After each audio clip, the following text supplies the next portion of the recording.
Hello बच्चों, जय हिंद। आप सभी का दिव्यांश अकेडमी चैनल पर स्वागत है। आप लोग कैसे अच्छे हैं? आशा करते हैं आप लोग अच्छे होंगे।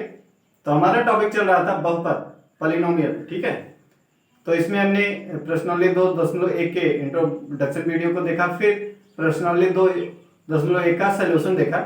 आज हम प्रश्नावली 2.2 का इंट्रोडक्शन वीडियो करेंगे। ठीक है, इस वीडियो में आप जो है प्रश्नावली 2.2 के क्वेश्चनों को कैसे सॉल्व किया जाएगा, ठीक है, उसके बारे में बताएंगे आपको।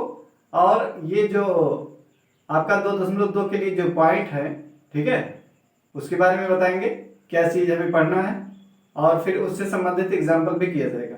तो आइए देखते हैं। आपका पॉइंट है बहुपद के शून्य। ठीक है, 2.2 के लिए हमें क्या पढ़ना है? बहुपद के शून्य पढ़ना है। ठीक है, बहुपद के शून्य के बारे में हमें जानकारी होना चाहिए, फिर उसको हम क्वेश्चन के माध्यम से उसको देखेंगे शून्य कैसे निकाला जाता है बहुपद का। तो आइए देखते हैं शून्य होता क्या है। शून्य जानने से पहले, बहुपद के शून्य जानने से पहले हमको क्या जानना होगा? बहुपद का मान क्या होता है। ठीक है, तो आइए जानते हैं पहले बहुपद का मान क्या होता है। बहुपद का मान किसी दिए हुए बहुपद में चर राशि का विशेष मान रखने पर जो मान प्राप्त होता है उसे क्या कहते हैं? बहुपद का मान कहते हैं। क्या कह रहा है कि किसी दिए हुए बहुपद में चर राशि का विशेष मान रखने पर जो मान प्राप्त होता है। कोई बहुपद दिया है, ठीक, उसमें आप x का कोई मान रखिए, x का मान कोई भी रखिए आप, ठीक। तो उस मान को रखने पर, बहुपद में रखने पर जो मान प्राप्त होगा वही क्या कहलाएगा? बहुपद का मान। ठीक, जैसे यदि आप x बराबर a पर बहुपद का मान निकालना चाह रहे हैं, x बराबर a पर बहुपद p ऑफ x के मान को क्या करते हैं? बहुपद p ऑफ x के मान को p ऑफ a से निरूपित करते हैं। किससे निरूपित करते हैं? p ऑफ a से। ठीक है, इसका मतलब क्या समझ में आया? तो मान लीजिए आपका कोई मतलब बहुपद आपका दिया रहेगा इस तरीके से, तो उसमें आप यदि x बराबर a पर देख रहे हैं, a क्या है? कोई वास्तविक संख्या है। यदि इसमें आप रख रहे हैं तो इसी को क्या p ऑफ a से निरूपित करते हैं। ये दिया है x बराबर a पर बहुपद p ऑफ x के मान को p ऑफ a से निरूपित करते हैं। ठीक, तो आपको परिभाषा समझ में आया होगा कि किसी दिए हुए बहुपद में चर राशि का वह विशेष मान, चर राशि का विशेष मान रखने पर जो मान प्राप्त होता है वो क्या कहलाता है? बहुपद का मान कहलाता है। ठीक, यदि हम x बराबर a, मान लीजिए x बराबर a क्या है? ये कोई वास्तविक संख्या है। यदि उस पर हम बहुपद का मान निकाल रहे हैं तो उसको किससे निरूपित करते हैं? p ऑफ a, मतलब जिस x के जिस मान पर चेक करना रहेगा उस मान को क्या उसमें x के स्थान पे रख देंगे। ठीक, तो आइए समझते हैं इसको एग्जाम्पल के माध्यम से।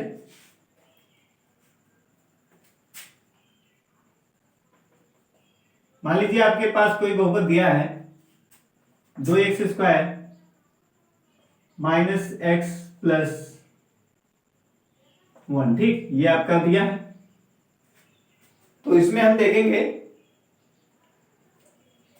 अब मान लीजिए x का कोई मान ले लीजिए। इसमें क्या कह रहा है? चर राशि, चर राशि हमने बताया है, चर राशि का जो मान होता है क्या होता है? वो परिवर्तित होता रहता है। चर राशि का मान क्या होता है? परिवर्तित होता रहता है। और अचर राशि जो होता है उसका मान क्या होता है? निश्चित होता है। तो चर राशि, चर राशि को बताए थे x y z से प्रदर्शित करते हैं। तो इसमें देखिए चर कितना है? x है। चर राशि कितनी? x है। तो इसमें क्या क्या कह रहा है कि दिए हुए बहुपद में चर राशि का विशेष मान रखने पर, अब कोई मान इसमें आप रख लीजिए। मान लीजिए आप रख रहे हैं x बराबर 1, तो रख दीजिए x बराबर 1 पर। ठीक, तो p ऑफ, अब यहाँ पे x है तो क्या रख देंगे? x बराबर 1 हम लिए हैं, तो यहाँ पे x जहां जहां है क्या वहां 1 रखना है, 2, और यहाँ पे 1 का स्क्वायर, x के स्थान पे 1 रखेंगे, 1 का स्क्वायर माइनस x के स्थान पे 1 प्लस 1।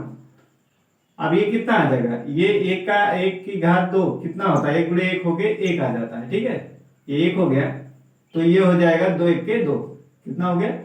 2 गुणे 1 हो जाएगा और माइनस 1। अभी इधर देखिए माइनस 1 प्लस 1 क्या है? कैंसिल हो जाएगा और ये 2 गुणे 1 यानी क्या? 2 आ जाएगा। तो इस बहुपद का मान कितना आ गया? 2। x बराबर 1 पर इस बहुपद का मान कितना आया? 2। ठीक, तो ये क्या है? बहुपद का मान है। तो आपको समझ में आ गया होगा कि बहुपद का मान कैसे निकाला जाता है। ठीक है,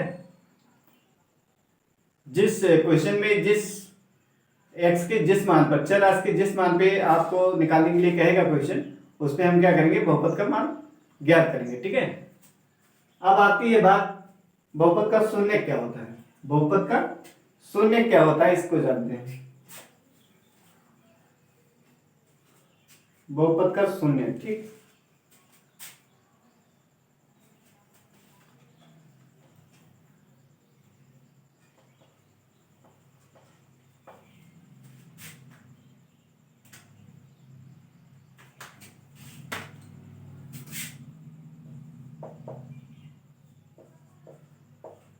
बहुपद के शून्य, ठीक।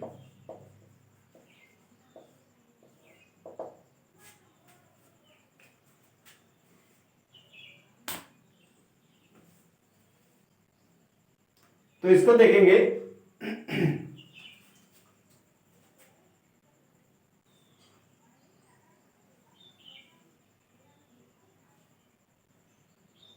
चर राशि क्या लिखेंगे, चर राशि का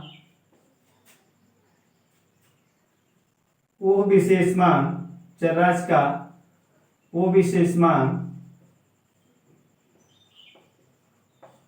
चर राशि का वो विशेष मान जिस पर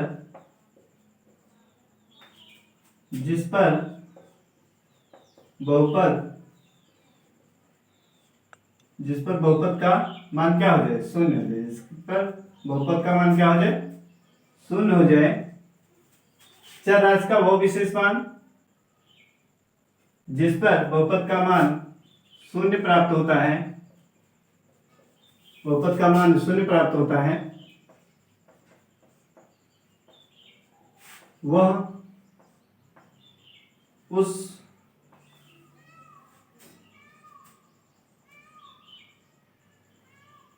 जिस मान पर वह विशेष मान जिस पर बहुपद का मान शून्य प्राप्त होता है, वह उस बहुपद का शून्य कहलाता है, वह उस बहुपद का शून्य कहलाता है। ठीक, परिभाषा आपका हो गया कि चर राशि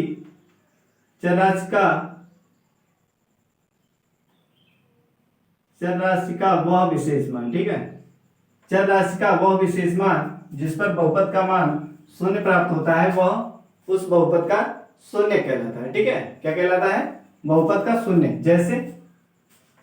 जैसे यदि हम x बराबर a पर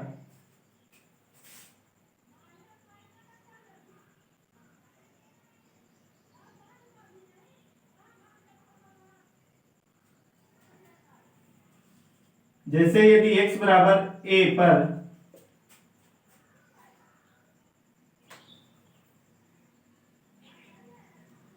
यदि x बराबर a पर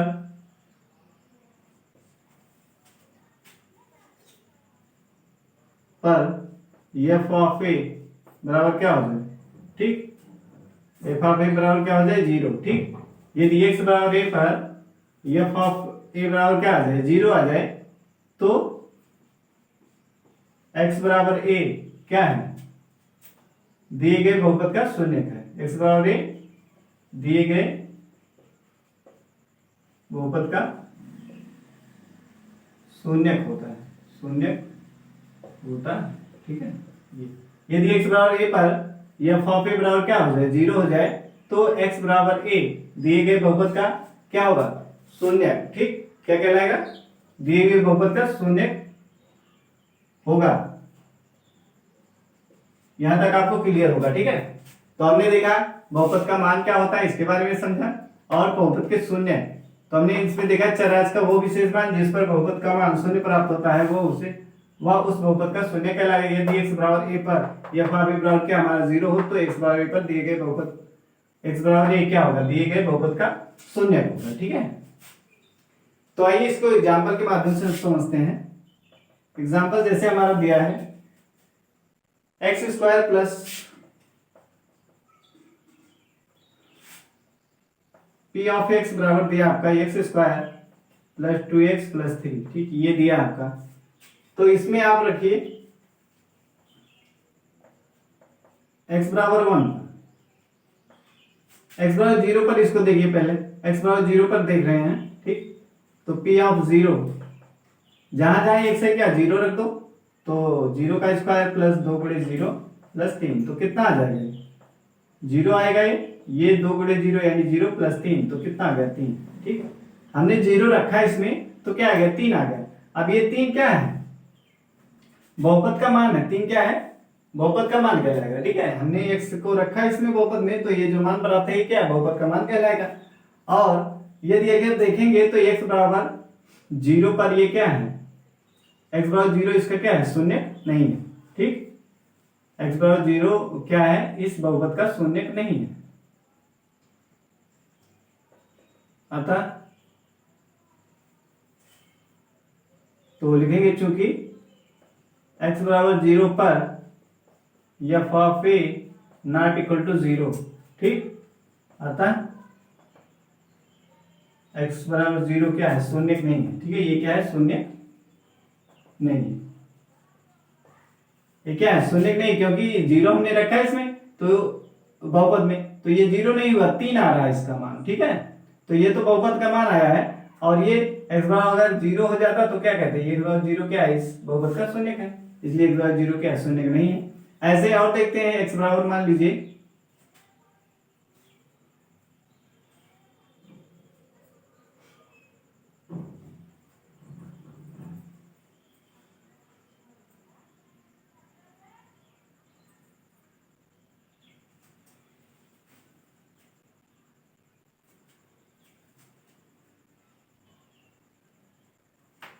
इसको -3 कर देते हैं, ठीक है। इसको क्या -3 कर देते हैं, देखिए x स्क्वायर प्लस 2x -3, तो ये क्या -3 है, और यहाँ पर भी क्या -3, तो ये कितना आएगा, इसका मान -3 आ गया, ठीक है।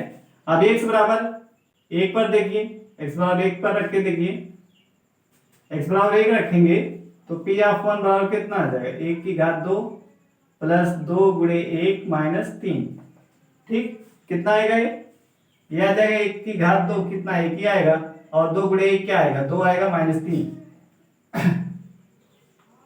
अब इसमें हमने 1 रखा, तो इसमें देख रहे हो 1 की घात 2 क्या आएगा, 1 आएगा, और यहाँ 2 गुणे 1 यानी 2 आएगा, और ये -3 है, तो इसको देख रहे हैं आप, इसको जोड़ेंगे तो 2 1 3 3 और -3, तो ये 3 3 करके क्या आ जाएगा, 0 आ जाएगा, क्या आ जाएगा, 0 आ जाएगा, यानी हमारा p ऑफ 1 क्या आ गया, 0 आ गया। तो 0 आ गया, ये इसका क्या कहलाएगा, क्या कहलाएगा, इसका शून्य कहलाएगा, क्या कहलाएगा, शून्य कहलाएगा, ठीक है।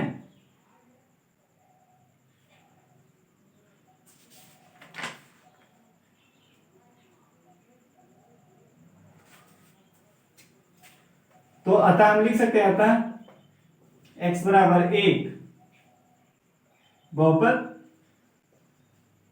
p ऑफ x का शून्य, क्या है, शून्य, ठीक, क्या है, शून्य।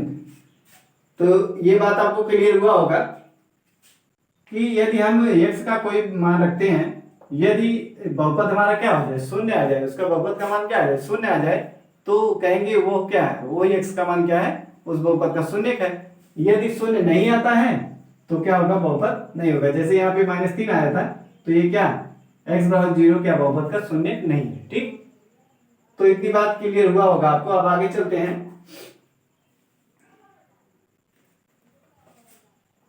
अब हम इसके एग्जाम्पल को देखते हैं, ठीक है। बहुपद का मान हो गया आपका, और बहुपद के शून्य, तो आगे चलते हैं, हम इसका एग्जाम्पल करते हैं।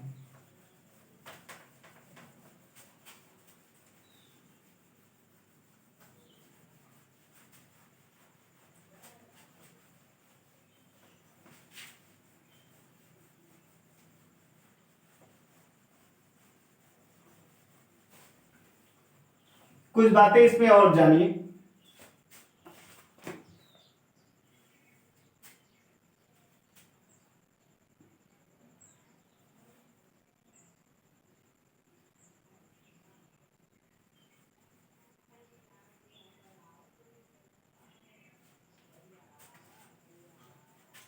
कुछ पॉइंट और इसमें जानिए, ठीक है। ये यदि हमारा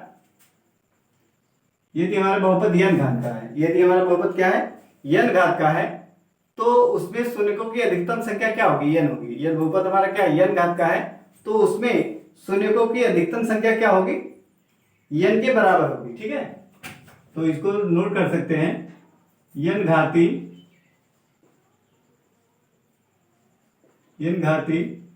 बहुपद में शून्यकों की अधिकतम संख्या n होती है। क्या होती है, n होती है। ठीक है, n घाती बहुपद में शून्यकों की अधिकतम संख्या n होती है। इसका मतलब ये आप क्या समझ रहे हैं, यदि आपका एक घात का बहुपद होगा तो कितने शून्य होंगे, एक शून्य होंगे। दो घात का होगा तो क्या अधिकतम दो शून्य होंगे। ठीक, तीन घात का है तो क्या अधिकतम तीन शून्य होगा। तो इसमें कुछ और बातें आपको ध्यान रखनी है कि बहुपद के जो शून्य है उसे क्या कहते हैं, बहुपद के मूल भी कहते हैं। उसको क्या कहते हैं, बहुपद का मूल भी कहते हैं। ठीक है, दूसरा पॉइंट है बहुपद के शून्य को बहुपद का मूल भी कहते हैं, मूल भी कहते हैं। ठीक, n घाती बहुपद में शून्यकों की अधिकतम संख्या n होती है। बहुपद के शून्य को बहुपद का मूल भी कहते हैं। ठीक है, और तीसरा पॉइंट है प्रत्येक रैखिक बहुपद एक और केवल एक ही शून्य रखता है। प्रत्येक रैखिक बहुपद एक और केवल एक ही शून्य रखता है। ठीक, प्रत्येक रैखिक बहुपद जो है एक और केवल एक ही शून्य रखता है।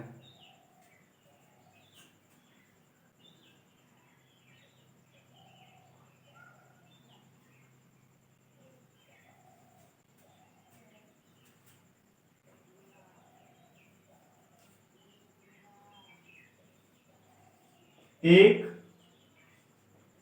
बहुपद, अगला पॉइंट है एक बहुपद के शून्यकों की संख्या, एक बहुपद के शून्यकों की अधिकतम संख्या, एक बहुपद के शून्यकों की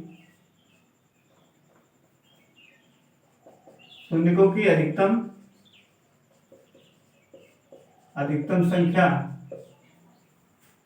एक बहुपद के शून्यकों की अधिकतम संख्या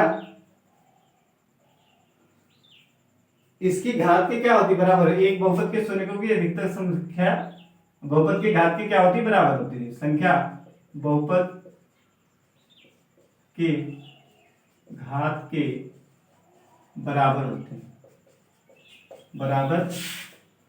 होती है। ठीक है, एक बहुपद के शून्यकों की अधिकतम संख्या क्या है, बहुपद की घात के बराबर होती है। ये आपका चौथा पॉइंट हो गया। और पांचवा लिख सकते हैं आप, शून्य बहुपद का शून्य हो सकता है, शून्य बहुपद का शून्य हो सकता है, बहुपद का शून्य हो सकता है। ठीक है, ये आपको 5 पॉइंट याद रखना है। शून्य जो है बहुपद का शून्य हो सकता है। और इसमें नोट जानने वाली बात है, आप देखेंगे अचर फलन। ठीक है, अचर फलन क्या है, अचर फलन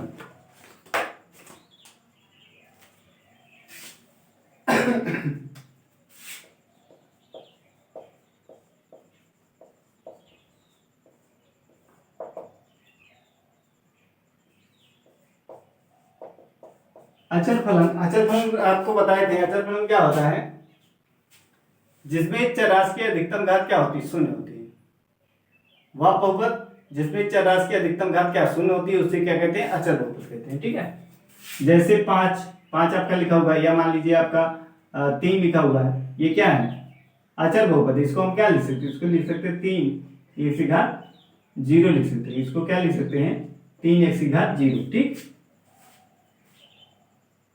अब इसमें आपको ध्यान देना है कि x का मान, ठीक है, ऐसा क्यों? जानते हैं कि यदि आपकी कोई संख्या दी है, ठीक, कोई संख्या है और उसकी घात क्या 0 हो जाए तो उसका मान क्या होता है? 1 होता है। ठीक है, मान लीजिए कोई वास्तविक संख्या है, इसकी घात क्या 0 है तो क्या इसका मान 1 होता है। ठीक, तो ऐसे यहाँ भी चरराशि x है, इसकी घात 0 है तो इसका मान भी क्या होगा? 1 होगा। क्या होगा? 1 होगा। यानी 3 को हम लिख सकते हैं 3 गुणे 1, क्या लिख सकते हैं? 3 गुणे 1। अब इसी 1 को हम क्या लिख देंगे? x की घात 0, क्योंकि x की घात 0 बराबर क्या है? 1 होता है। ठीक,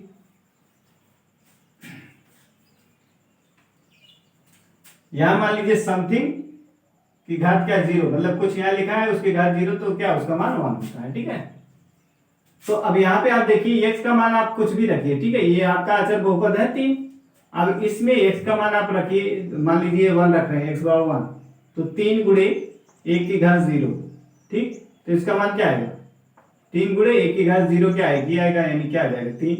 अब x बराबर 2 रखिए, x बराबर 2 रखेंगे तो क्या हो जाएगा?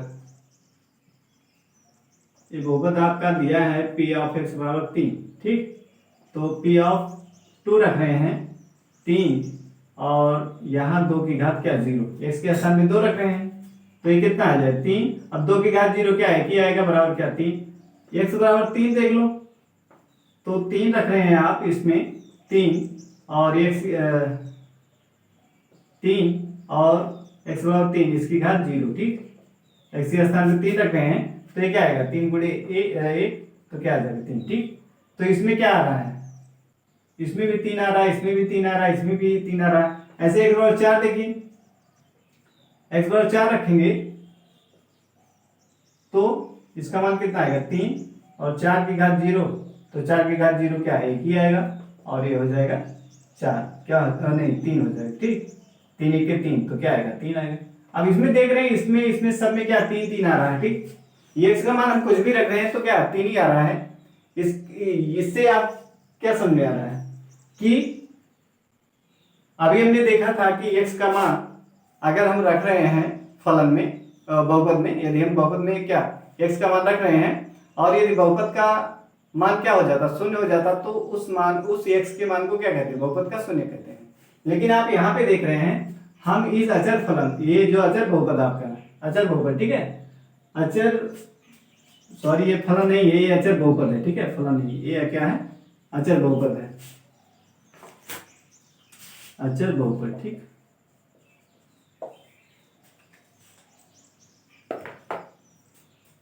अचर बहुपद है। अब इस अचर बहुपद में, ठीक है, हमने क्या बताया कि वह बहुपद जिसमें चरराशि की अधिकतम घात क्या 0 होती है उसको क्या कहते हैं? अचर बहुपद कहते हैं। तो अचर बहुपद में हमने इसको लिखा, फिर यहाँ इसको इस तरीके से लिखा, फिर यहाँ पे x का मान हम बदल बदल के देख रहे हैं, 1 रख रहे हैं, 2 रख रहे हैं, 3 रख रहे हैं, 4 रख रहे हैं, सब में क्या 3 3 आ रहा है, 0 आ रहा है। x का कोई मान रखने पर 0 आ रहा है, ऐसे आप और रखते जाइए। ठीक है, तो 0 नहीं आ रहा है, या आप एक काम कर सकते हैं, x पर 0 रख के देख लीजिए, तो 3 p ऑफ 0 बराबर 3 गुणे x कितना है? यही तो है, ये यहाँ पे रखना हमें, ये x की घात 0 है तो 0 की घात क्या 0, तो ये क्या हो जाएगा? अपरिभाषित हो जाएगा। क्या हो जाएगा? अपरिभाषित, इसलिए x बराबर 0 नहीं लिख सकते। ठीक है, x बराबर 0 नहीं लिख सकते हैं क्योंकि ये क्या हो जाएगा? अपरिभाषित हो जाएगा। तो आपने देखा कि हम अचर बहुपद में x का कोई भी मान रख रहे हैं तो उसका मान 0 नहीं हो रहा है, 0 हमें प्राप्त नहीं हो रहा है। ठीक है, तो इससे हमें क्या समझ में आया कि अचर बहुपद जो है उसके लिए x का कोई ऐसा मान नहीं है जिसपे वो क्या हो जाए? 0 हो जाए। ठीक है, अतः लिख देंगे कि अचर बहुपद का शून्य जो है क्या वो परिभाषित नहीं है। ठीक है,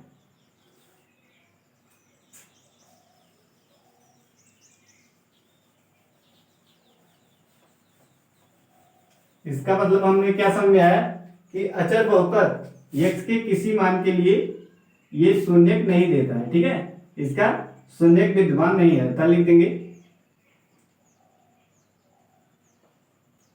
अचर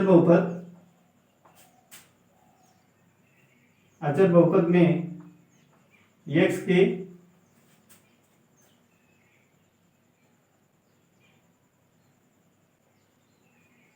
लिए सभी वास्तविक या प्रत्येक वास्तविक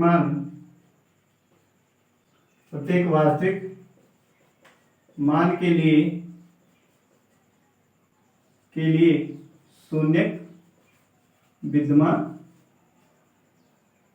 शून्यक विद्यमान नहीं है, ठीक है। अतः बहुपद में x के प्रत्येक वास्तविक मान के लिए शून्यक विद्यमान नहीं है अचर बहुपद में, यानी अचर बहुपद का कोई शून्यक नहीं होता है। इसका मतलब क्या होगा कि अचर बहुपद का कोई शून्यक नहीं होता है, ठीक है। अचर बहुपद का जो है कोई शून्यक नहीं होता है। आगे चलते हैं।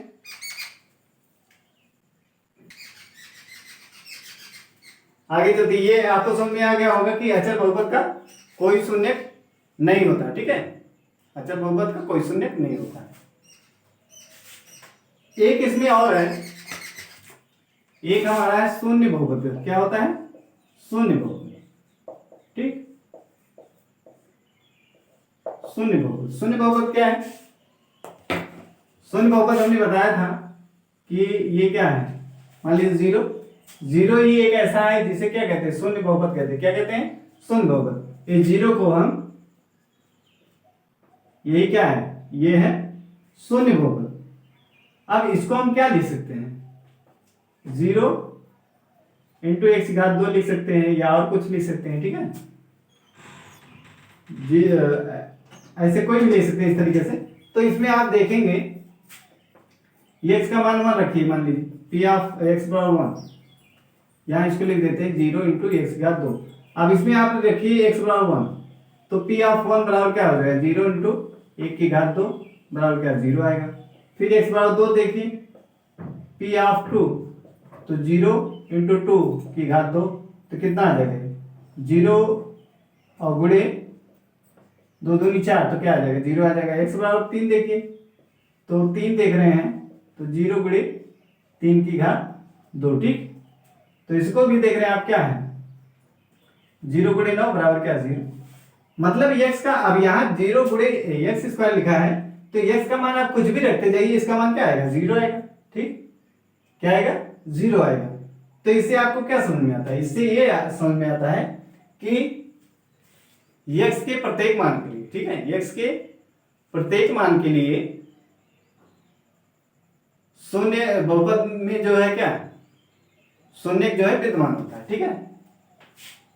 x के प्रत्येक मान के लिए इसमें शून्य बहुपद में क्या है, शून्य विद्यमान है, ठीक है। यानी इस तरीके से क्या, वास्तविक संख्या अचर है, मतलब वास्तविक संख्या के अनंत है, तो इसमें क्या होगा, अनंत शून्य विद्यमान है, ठीक है। तो x के प्रत्येक वास्तविक मान के लिए शून्य बहुपद में जो है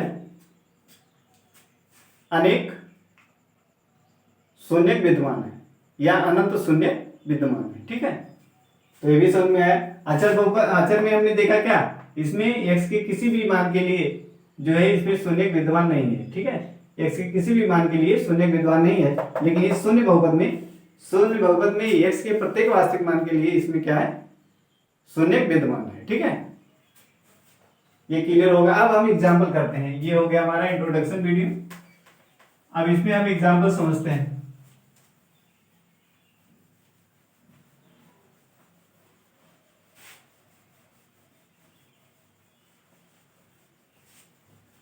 पहला एग्जाम्पल है आपका